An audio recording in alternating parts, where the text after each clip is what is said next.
But we were more or less all in agreement that we weren't happy with the way WrestleMania ended. Yeah. I just wasn't. It didn't. And before we even started, I want to say this because there's going to be people that comment in this. For me, anyway. This to me, it's not about Cody winning or losing. I just didn't like the way that he won. So I don't know if you agree with that. Yeah, I could honestly care less about the streak and all the how long the record breaking beating Hulk Hogan. That wasn't really something. If you even go back in the videos, we never really discussed that being something that we wanted to see or keep it going or it dying. Well, I did. I kind of wanted to see that. You kind of wanted to see it? Yeah, but I'll let you continue though because I don't want to get into that. It's to be honest. Point anyway. To be honest, Roman or Cody could have won that night. And it wouldn't have changed my effect if it was a good match. Now, mind you, the match started to a point where we were on our tippy toes, like, "Oh man, who's winning this one?" We were really engaged in it, but then we realized, wait a minute, this is a regular ass no disqualification match. This whole bloodline rules, dragging out the story, having The Rock come, having a night one tag team match to get this rule. We really didn't get what we really got a dud ending, bro. This is what we got, and I think this is why people are happy with it right now. It's because they're high on Cody Rhodes right now, and I don't mean that as in like they like Cody. I think they're literally high on the endorphins of that moment of him winning, and they finally got their moment of their guy winning, right? Yeah, and I think they're so high on it right now that they don't realize WWE not only gave us the same old bullshit they've been giving us for the past 10 years. This was a Vince finish, if I've ever saw one. But they also, on Monday night, literally reset right back to normal, back to status quo. And we'll get into all of that. But my point is that the way that it was a Vince finish, it had nothing but interference from a bunch of legends that had nothing to do with the storyline. I would have to say it's a watered down Vince finish. Yes, even that. Yeah. There was no big surprises. There was no big returns, no big debut, no nothing. There was nothing that made us go, oh, wow. Yeah. At the end. What really, I'm going to say this term, and you know how much we hate this term. What really broke my heart with this whole story was the fact that even though Roman had so many small defenses for the title, certain things that he did to remain the champion or win made him look like a big deal. They built him. Yeah, yes. They really built him. Like from we even talked about the Brock Lesnar versus Roman, where how Roman ended on top of the tables with Brock underneath. Like he just looked like I could beat anybody. Right. I am your champion. Now acknowledge me. You know what I'm saying? There should have been an ending. The ending to it should have been fucking King Kong level spot that finished off Roman, and it was should have been everybody that got fucked over by the bloodline come out and send their hardest move on Roman, bro. Seems like that's the only way to keep him down. I like any other idea besides what they actually did. I was really waiting for a Helluva kick, splash off the top, fucking RKO. Exactly, but here's the thing: is how do people not realize that WWE is tricking us right now? They gave us the same old bullshit. Like I said, let's just go through the list of things and tell me how this isn't the same stuff that we've gotten. The only difference in the whole thing is that the Daniel Bryan of this time won. The People's Choice won the match, but it happened the same exact way as it's always happened. We have an interference from The Undertaker. We have John Cena jump in. We have Seth Rollins interfere as the Shield by himself. Yeah. Like, how did that make sense unless John Moxley was coming back? That would have made it a huge moment. And right. I don't know the contract situation, but right. that would have made sense in that moment. Even in like mind games for Roman. Even I would have took it or received it a lot more if all these legends came back and hit their move on Roman. Yeah, and yeah, exactly. Yeah. Undertaker choke slams The Rock. So what? Now we're going to a Rock Undertaker match. Yeah. It's I just don't think there was any game changing shit in this WrestleMania, and the fact that they pushed it as the greatest WrestleMania of all time should have been a dead giveaway. That this all was just a selling point for WrestleMania. There was no game changer. There's no Renaissance era. There's nothing new happening here. Go ahead. I'll let you finish. The and then name we'll will get to change Raw. to Renaissance era. But nothing's going to change script-wise. Nothing's going to change that way. I hope it does, but I don't have big hopes for it. 28, 29 years of watching wrestling, I do know after WrestleManias, they do a hard reset. But this time, it really felt like so much shit was incomplete for y'all to hit a reset to go back to baby shit. I'll tell you where I realized it Threw was. me off. This is where I realized that I was watching Raw after WrestleMania. And I always love Raw after WrestleMania. I think everybody does, right? Yeah. And first off, the entire show was a fucking dud. It was lame. It was garbage. Again, no big surprises, no returns, no Sheamus debuts, returned. no nothing. Did he really return? I thought that was just a vignette. It was a vignette. Yeah. But And NXT debuts. Sheamus returns again, and he's like we know him. NXT debuts, the champions. They debuted on Fucking Yeah. that retard. Dragunov. And then then they squash fucking Shinsuke. Yeah. Yeah. But here's the thing too. This is the moment where I realized, okay, everything was just a giant selling point for WrestleMania. Is when The Rock came out in the middle of Cody Rhodes promo, completely bitched out Cody, which we can get into as well. Yeah. But that second that The Rock said, now The Rock's gotta go away for a while. Yeah. As soon as he said that, I was like, fuck WWE. Up their ass. Bring back Vince. I'd rather that. Because this is bullshit. They're tricking us right now. They gave Rock such a dope belt for him not to be around to showcase it off. And they dropped the ball with that promo between him and Cody. Can I hold your belt? Can I hold your belt? And This feels right. Cody's response is, you can hold my belt if I can hold yours.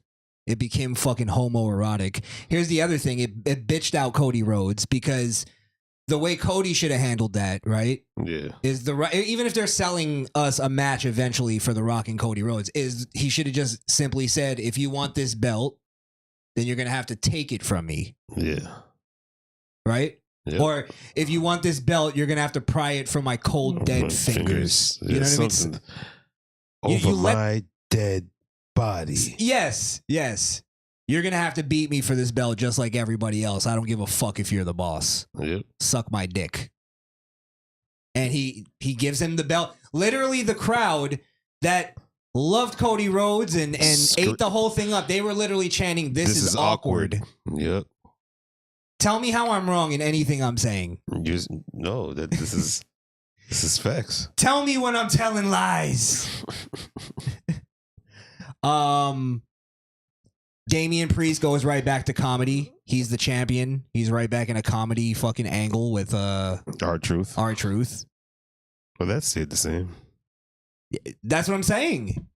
Where's the big change? I don't see any big change except for Cody being the champion with his ill-fitted belt that fucking hangs off of him like Edgar from Men in Black's skin hung off his bones. He doesn't look right with the belt either. He doesn't. In all the forum groups of collectors, they talk about how big the belt looks on him.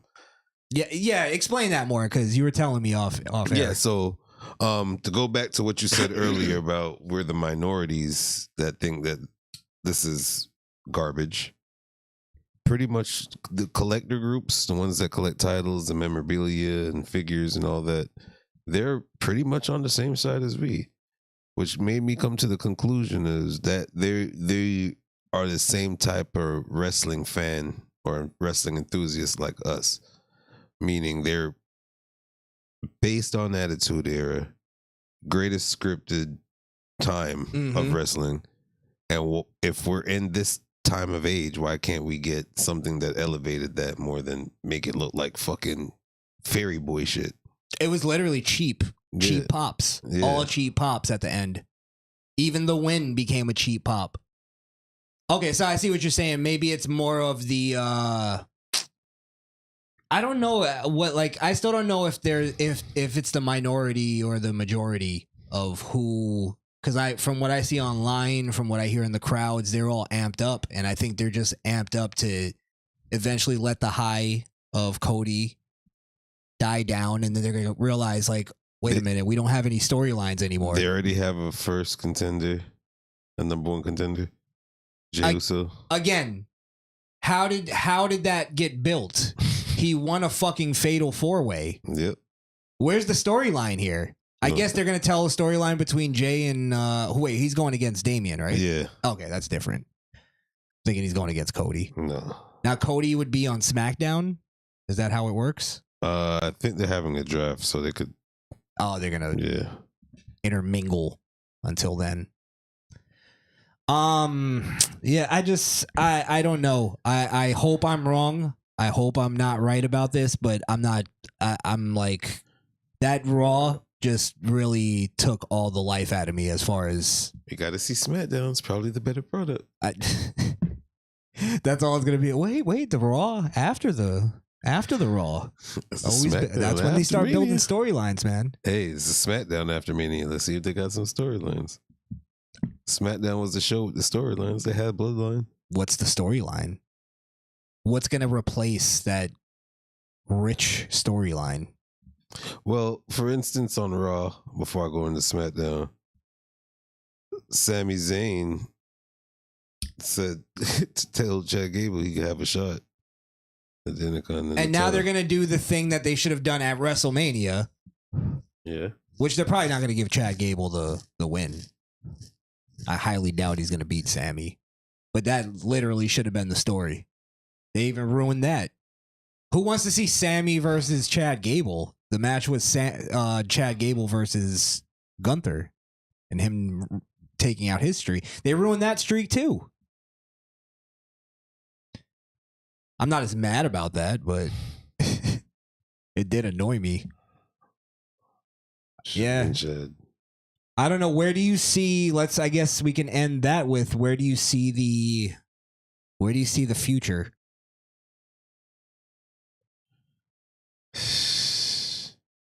It's easy to say that The Rock made the show for the last few weeks. And they got to see if they could keep the pace without him. If not, it's going to be one big failure. Right back to what they're doing. They're It's going to be filler. Yep. And pointless matches. I'm not excited about the future. As excited as I was last week. I think it was just a big letdown. I just and maybe I could see it because, like we were saying, we're in the minority, or I think we're in the minority. Mm-hmm. Maybe we can see it because we're not high off the Cody Rhodes thing. That's why I kind of compared it to being high. There's endorphins going on. People are excited. Samantha cried when Cody won. That's what I'm saying. And I didn't feel any of it. And God, I love that woman. I wonder why she cried. Didn't she know he was winning? Or they probably kept it a secret? It's supposed to be the moment of, he finally did it. He finally did it. With the help of The Rock. Not The Rock, Undertaker and John Cena, for some reason. Not hitting Roman at all. Nobody that was involved in the storyline. John Cena. He was? With Solo. That's why he went straight for Solo. Yeah, but that wasn't like Cody Rhodes involved. I don't know. I knew John Cena was coming because I thought John Cena was going to come back to be like Triple H's surrogate to fight for him against The Rock in some kind of... I thought they were going to kick off some kind of power struggle thing on Monday. They literally didn't spark anything. Cody Rhodes only set up a match between him and The Rock. There's no, like, what's the future for Cody? That should have been started off right away, I think. I think it's, again, well, we're not 100% sure. We're just going to wait till SmackDown. Or they're just going to announce it on SmackDown because that's the show that he's technically the champ of. Yeah. So I don't know. I'm back to watching highlights. Yeah, that's what I said after the WrestleMania. Yeah. Highlights is what it is until they give me a storyline. There's really nothing unless the bloodline addresses Roman's loss. There's nothing that would be interesting to keep going. Because I believe storyline still got a story to tell. This is the only thing I'm interested in is if on SmackDown Paul Heyman comes out and he's going to cut a promo about it, but I don't think he's going to. It's not going to lead to like, oh, somebody comes out or Paul Heyman introduces a new Paul Heyman guy, or Paul Heyman tells us what's the future of the blood. I don't think it's going to be any of that. I'm back to believing that they don't know what it is. I don't know if they're even planning. You think Bloodline's just dead? No more? No, I'm not saying that because they still have merch to sell. There's still story to tell. I'm just not confident in what they're. Before WrestleMania, remember I was telling you they're already planning what's going to happen on Raw and I didn't get that from Raw. I didn't get any. They took the night off. I mean, the one that will spark still because it's still going on is CM Punk and Drew McIntyre. Yeah, and CM Punk seems to be back. Yeah, like he took the brace off of his arm, so. That usually in wrestling signifies I'm healed. Yeah. Right? Okay. They didn't change that. Good. But we'll see how